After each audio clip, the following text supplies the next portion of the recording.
Hello and welcome to Letters Home, a story of a World War II B-17 pilot from Lowell, Michigan, in his own words. And he just so happens to be my grandpa.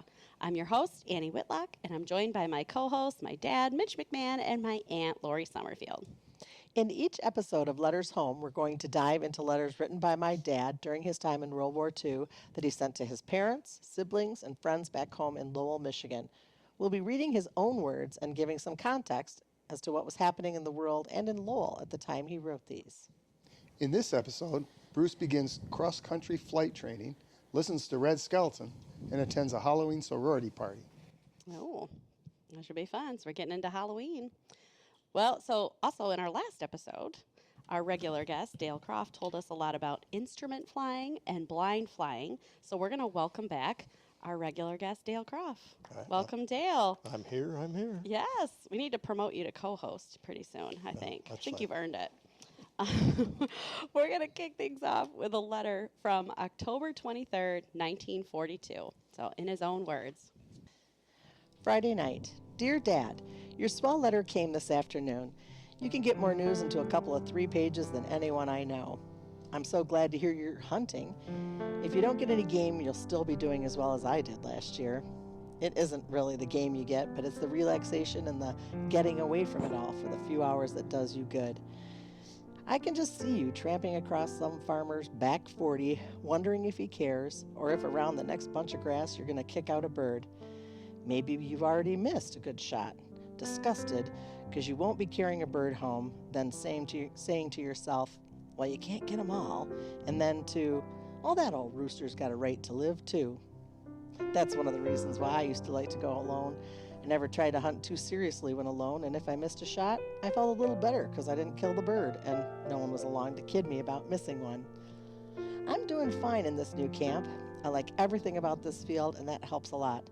Sunday night, we start night cross-country flying. By now, I've had several hours of instrument flying, which is necessary in night flying. Instrument work is done under a hood while another fellow rides in a front cockpit as a safety pilot. You turn, go up, and tour all by gluing your eyes on a dozen or so instruments. Rate of climb, gyro compass, artificial horizon, tachometer, airspeed, altimeter, gyro rate of turn, and chronometer. Well, when you start watching each dial and correcting it with stick, throttle, and rudders, you soon feel like you've had 6 pairs of eyes. But it's my dish, and I'm doing just fine with it. Tomorrow, we are the upper class again, and we have a farewell parade for the graduating class. We have a thorough inspection tomorrow, so I better get busy. Good night. My prayers are with you, son, J. Bruce. Aw, I'd forgotten that Bruce liked to hunt. Oh, yeah. That was something I forgot that he liked to do. It's right around hunting season back in Michigan, so I'm sure that's why he's writing about it. So this is October. What do you remember about Bruce hunting? Did you ever go with him? You're not a big hunter. No, it was interesting to read the letters where he was talking about happy that he didn't get something. Yeah. So I must have got that soft spot from him. But no, the rooster deserves to live too. Yeah, I think that's a grandpa saying, right? Yes, that's a Grandpa Yeah, Frank, yes, but I it's thought that good was to hear. cute. Dad did a lot of pheasant hunting, a lot of duck hunting. I don't think he did any deer hunting. Was Colonel with him? He took Colonel when he went, or Oh, was he it a always had different dogs. Well, we always had dogs, so I Right. would guess. Oh, okay. All right. So we're not I sure. don't remember Colonel, but he looked like Okay. a bird dog. So Yeah. I just remember being disgusted because they were all hanging up in the garage. He would get the birds, and then, and now it does make me feel a little bit better that he didn't always, he felt better if he didn't, okay that he didn't kill one if it got Yeah. away. Yeah. I love the slang here too. It's my dish. Yeah, that it's my means dish. fine. my jam. Yeah, it's my jam. It's my jam, dish. My dish. I like guess that. jam isn't any more logical. Might as well be in the 40s. It's Right. my dish. It's my Did dish. he cook any of those up? Did Oh, you yeah. guys Oh, eat? yeah, You had I remember- pheasant and all that Oh, stuff yeah. was I remember great. taking the BBs, Yeah. finding the BBs in the duck and Ugh. Oh my and the God. pheasant more. We ate more pheasant than anything. But Did he cook them, or did your mom? Yeah, Oh. maybe. I Mom, I think think Mom Mom did. probably cooked them. Well, we also got a nice recap of Dale's research on instrument flying from our last episode, too. Yep. So at this time, Bruce is starting to complete longer flights, and he writes letters on the flight line, which is, I'm guessing, like waiting to go up in the plane to get his hours done. So this next letter is from October 28th, where he describes some of these longer flights in his own words. Wednesday night. Dear folks, I'm in the ready room writing on the machine they do their office work on. It's now 10:30, and I'm not due to go up until 11:30, so I've got a few minutes in which to write. It's quite cool out tonight. There's quite a stiff breeze blowing. However, the sky is clear, and there seems to be a million stars out. Nights like this, when it's cool and the wind is blowing, remind me of home. I bet it's quite a bit cooler at home, however. We started night flying the first of this week, and we'll soon be going out on night cross countries. This morning we had a cross country to Tracy, located about 55 miles south of Oakland. It was a beautiful morning, and while I was over the mountains, I wish you could have been with me. I know that both of you would have enjoyed it as much as I did. The foothills were blanketed in a purple haze, and the mountains were pushing their lofty peaks above banks of billowy clouds. At 7,000 feet, you could sit up there and feel on top of the world. Because of a bad weather this week, we have to fly Saturday and on Sunday night. Of course, this cancels any weekend passes, but if we don't get out, then I save money. Everything has its compensations. By the way, we get paid this Saturday, and I'll send a few bucks home. There ought to be enough to pay for one of those tires you blew on the way out here. If you don't use it for this purpose, use it on recovering furniture that you spoke of. Maybe before I'm through, I'll accumulate enough to build on that upstairs room. Who knows? I bet it's next to impossible to get a hold of that iron fire escape we were going to use for a stairway to the upstairs. You've most probably had a better idea by now. Don't stop planning and changing things. It's a sure cure for staying young. You know, most of the letters you've written to me lately have been written on Sundays, the Blue Sunday. They haven't been too morbid. Every time you write and the letter sounds like you were feeling well and everything okay, you can't imagine how good it makes me feel. I don't have the least bit of trouble keeping my own chin up if I know that the folks are walking around with yours up. After all, this is a mighty temporary setup. In a short while, we will be remembering these days and laughing about them. Incidentally, if this letter doesn't make it too much sense, or if there are a lot of mistakes, it's because the transmitter here in the office is going continually. All the time that men are in the air, they maintain constant contact with them. Every time someone lands, they have to ask permission, get tariff regulations, estimated time of arrival, gas left in tanks, and 100 other things. The darn thing is going continually. Well, I've got to go out and check out a shoot and get online, so I'll close for tonight. While I'm up there, with my eyes on the instrument panel, I'll be thinking of you and looking forward to the time when we will be together again. All my love and prayers, J. Bruce. His description's just so amazing, that whole thing about being up in the plane. But I'm definitely wondering what Blue Sunday means. And we might not be able to know this really, but he's written other letters about how he hates Sundays and like everyone else in the family hated Sundays. Is it just like the end of the weekend blues that everybody gets? But I'm I thinking thought they yes. I went think to that's, church on Sundays though. well, yeah, but that's Sunday morning. So then after part of Sunday it? morning church, there comes Blue Sunday when you're thinking about going back to work. I don't know. I think that's probably it, but maybe. yeah. That's just not the first time he's mentioned it in No. other letters that he hates Sundays or Sundays are the worst. But and I'm like, okay. This letter is notable for other reasons, though. It's typed. So at the top of the letter, Dad wrote about the machine on they do their office work on. Well, that's a typewriter. So Bruce used a typewriter on this one. This will happen on occasion, but there are still a lot of handwritten letters to go. But a lot of them are typed once he gets a handful on his typewriter. So very much meaning you should take a look at the Lowell Historical Museum website. We'll put a plug in for that so you can actually see the letters, see the typewritten and the handwritten letters. And speaking of that, it is time for our segment where we talk about what was going on in the world and in Lowell when Bruce wrote these letters. In our last episode, we talked a little bit about the pop culture of 1942. So we're going to keep going down that thread a little bit. Bruce writes a little bit about listening to Red Skelton on the base, or like the other men in his group are listening to Red Skelton on the radio. So, Dale, what can you tell us about Red Skelton, or even Dad and Aunt Lori, if you remember listening to him too? This is not anyone I am familiar with.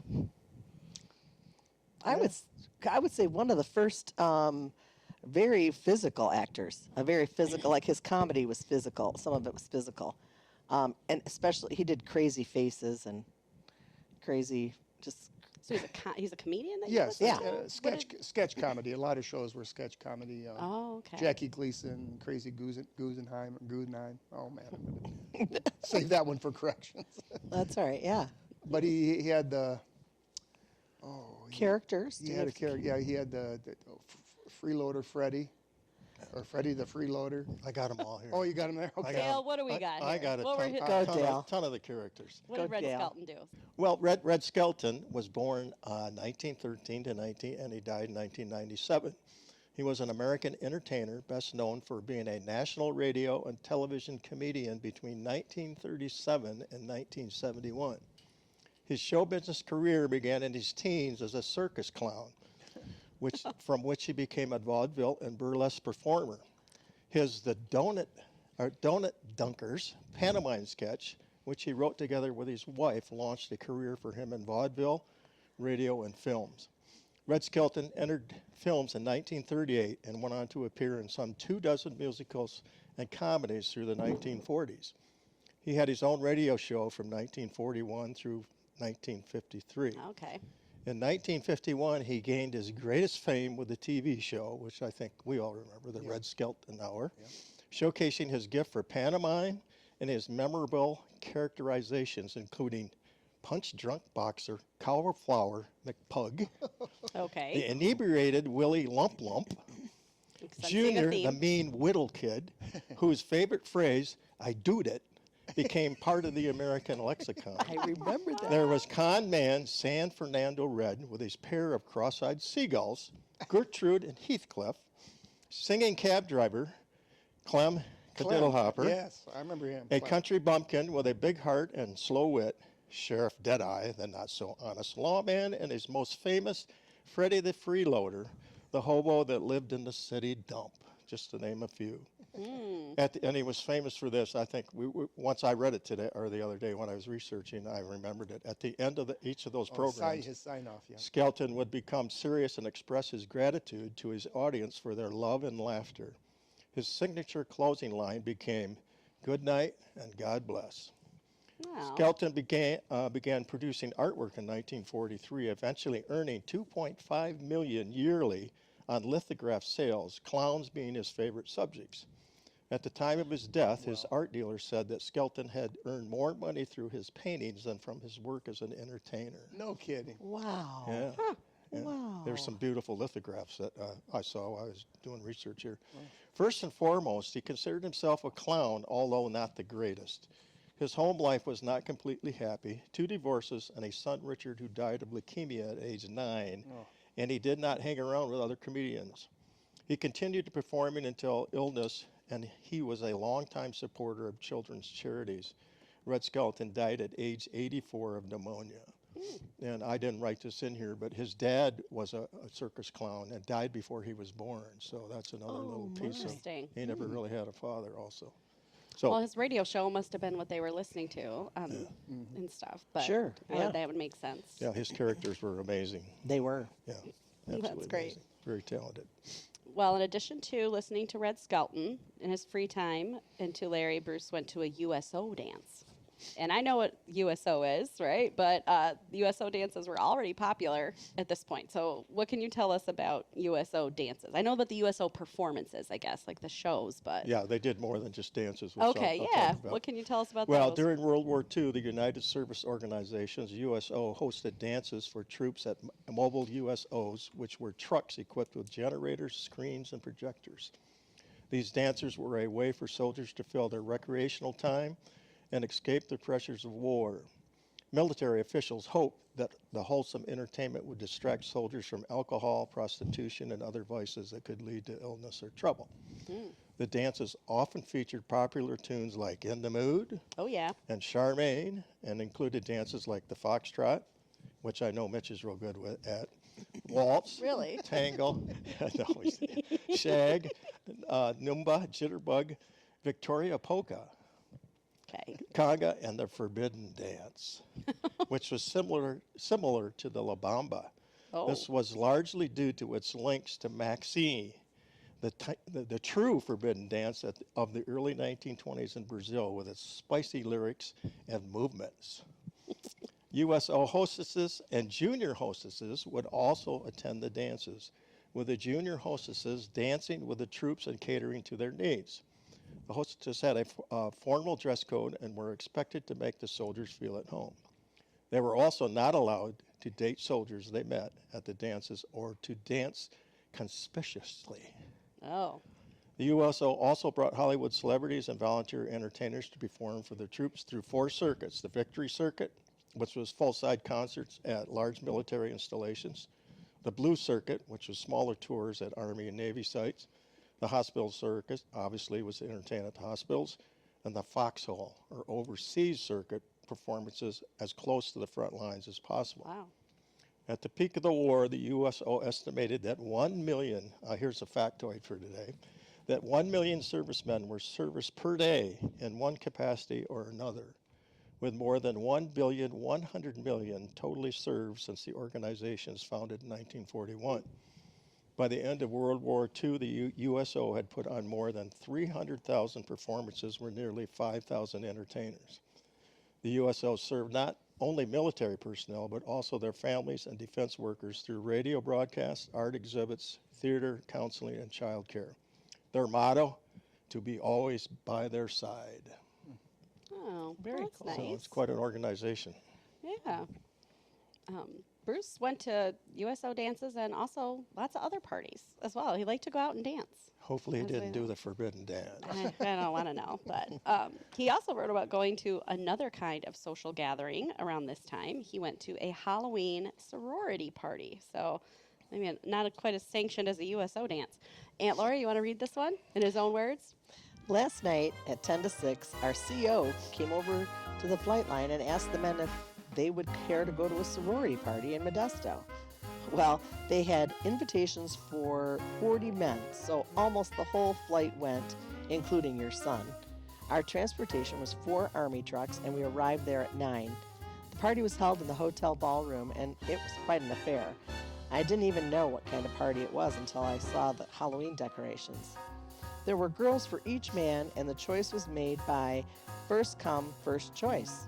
We danced and ate cookies until 11:30, and then started back for camp, getting here at 12:30.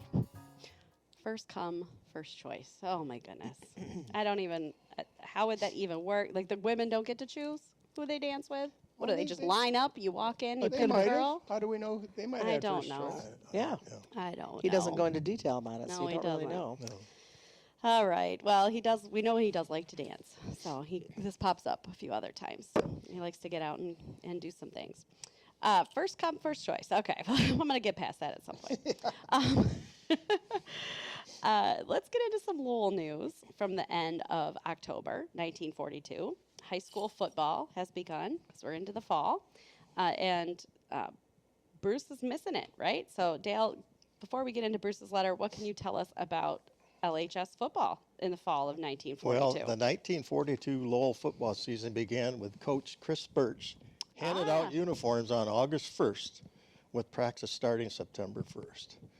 And I have a stat sheet from that. For example, it was called the Grand Valley Conference back then. Okay. It was classification B. There was only 343 students in Lowell at that time. Okay. Oh. Enrollment. And the home field was Recreation Park.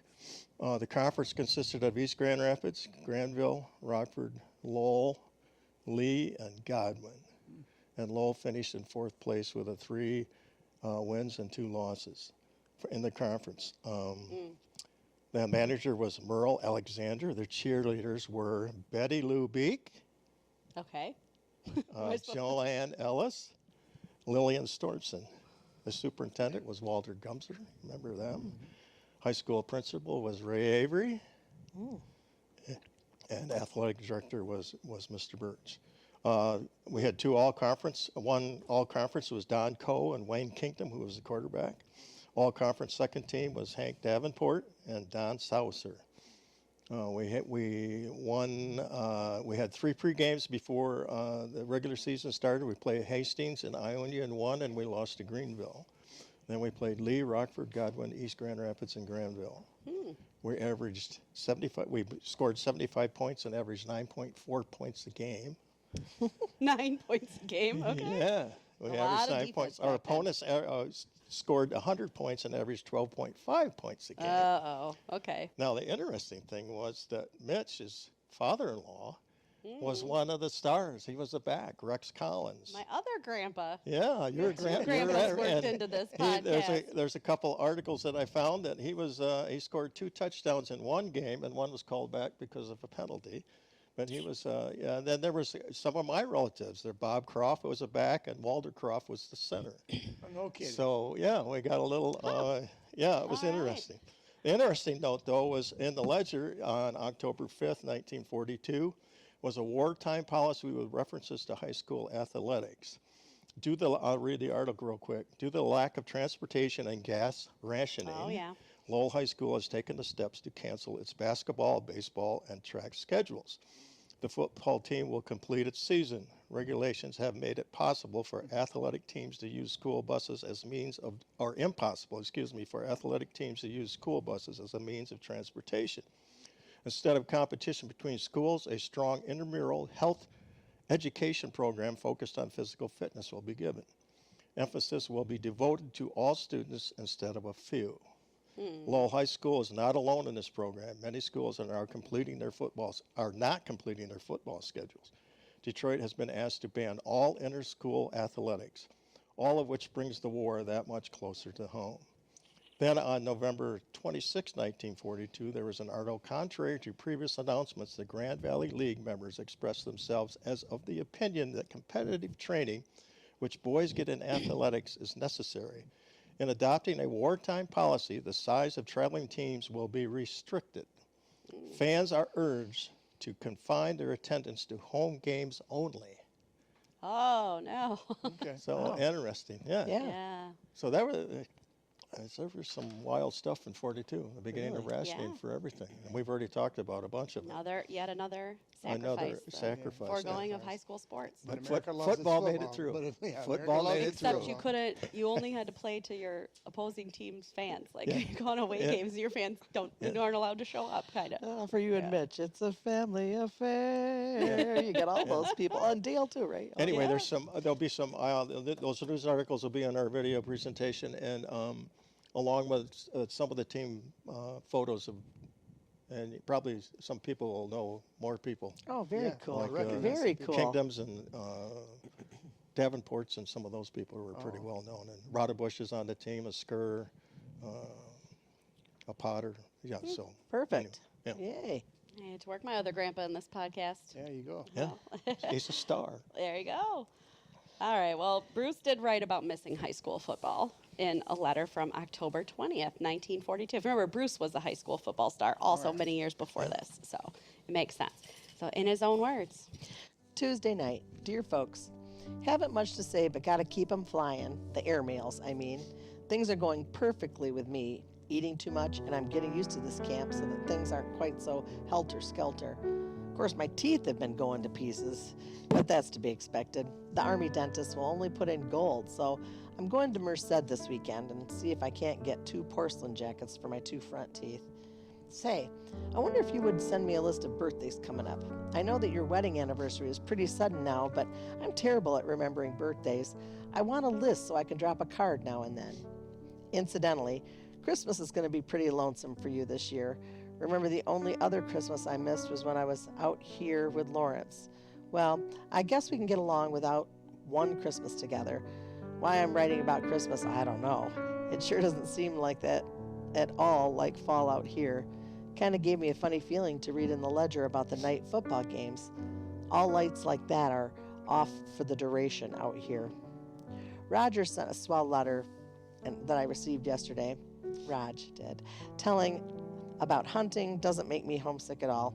Fact is, all the activities you people write seem so good to read. In a way, I share them by reading about them. There are plenty of ducks out here. You can scare up plenty with these BTs. I'll bet there were 200 in a flock that I buzzed yesterday. And by the way, tell Raj that I use his name at least 20 times a day. Roger over the radio means received message okay. Wilco means will comply. Gotta fly now. All my love and prayers, your loving son, Jay Bruce. that's cute. Roger. The Ledger did also report on Frank and Lotta's 45th anniversary party. That was another thing that went on during this time. They reported that Marion's family, Roger's family, and Burns' family came over to Marion's house and they had dinner and played cards. Nice. That sounds nice. Cool. Yeah. All right. So, but that is again reported in the Ledger family party, anniversary party. It's the kind of thing they would, I know. report on in the 40s. So we saw it. We're going to finish today with a short letter that Bruce wrote that definitely gives you a taste of his sense of humor, I think, and just how much he's missing home. I want to give some behind-the-scenes background here about this letter and the one that we just read, that Aunt Lori just read. We started this podcast because we found this giant box of letters in Aunt Lori's basement, and Dale Croft organized them chronologically, and we've been putting them together in this story. And since we've started recording this podcast, more family members have come forward with letters that they've had for years, and we've been slotting them in where we can. But it's been really cool to see because they definitely help fill in the story a little bit. So there's times we're learning things like in real time as we read some of these.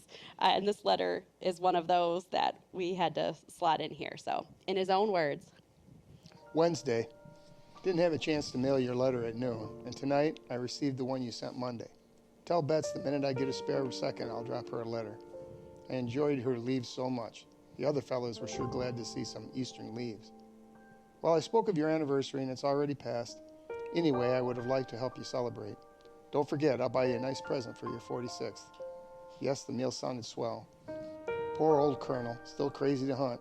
Hope he knows me the next time I see him. Aw. I'll have a lot of hunting or just roaming around to do when I get back. The pictures I sent you were not of my harem, but of some of the darn swell people. I know you'll enjoy meeting. They have one thing in common with you folks. They also think JB's okay. Boy, what a conceit. They lived in Lynn's Canyon, exclusive. I won't get a chance to see them again, probably. I'm glad you wrote about the worry I hadn't caused you. It was swell of you to say so anyway. About our arguments, after every one we've had, when I had a chance to think, I realized how much you meant to me. Guess an argument now and then doesn't hurt anyone. I know I had mine coming to me. Be sure and let me know about Mrs. Marshall. I'll try and get a chance to send a wire to Mr. Marshall tomorrow. All my love, and again forever, your son, J. Bruce. P.S. Dad, wish I could show you a nice pothole out by Tom Walsh's. Bet we could get a couple of ducks, maybe. This is one of those letters that references a letter that Frank and Lotta wrote to him. So sometimes when we read these, he's referencing letters that he got. And I wish we had those sometimes because, like, what is this picture that he had that his parents must have called it his harem? Like, I want to know, like, what are these? That's a weird word to use. What did his parents say about their arguments? What's going on with Mrs. Marshall? Like, I want the tea. I want to know. I don't know that And we ever need the will. other I end. don't know that we ever We will. aren't, because we don't have the other end of this letter, but that's some of the fun things I like to piece together. And I especially like that apparently Betts sent him some fall leaves, some actual leaves. Like, that's so cool. It definitely seems like he was missing, like, the Michigan seasons. He mentions this a lot. It doesn't feel like fall, and he's missing high school football and Yeah, sure. all that kind of stuff. So that's great. And good old Betts sending him some fall And he leaves. thinks it'll be over soon. I know, that always breaks my heart to read that. Well, that's it for today. Next episode, Bruce is going to get into a lot more precision flying, and we have more typed letters that he'll write from the flight line. So thank you very much for listening to Letters Home. We hope you continue to listen as we go through Bruce's story. You can listen to Letters Home on Spotify, Apple Podcasts, or the Lowell Historical Museum website and YouTube channel. New episodes drop every Thursday. The Lowell Historical Museum has digitized versions of Bruce's letters so you can read them in full, along with primary sources for most of the people, places, and events we've talked about here today, plus more. You can also follow the Lowell Historical Museum on Facebook and the Letters Home podcast on Instagram at Letters Home Lowell. Thank you to Roger McNaughton for our podcast music and to WRWW 92.3 FM for letting us record in their studio at Lowell High School every week. Tune in or stream WRWW at lowellradio.org. See you next time.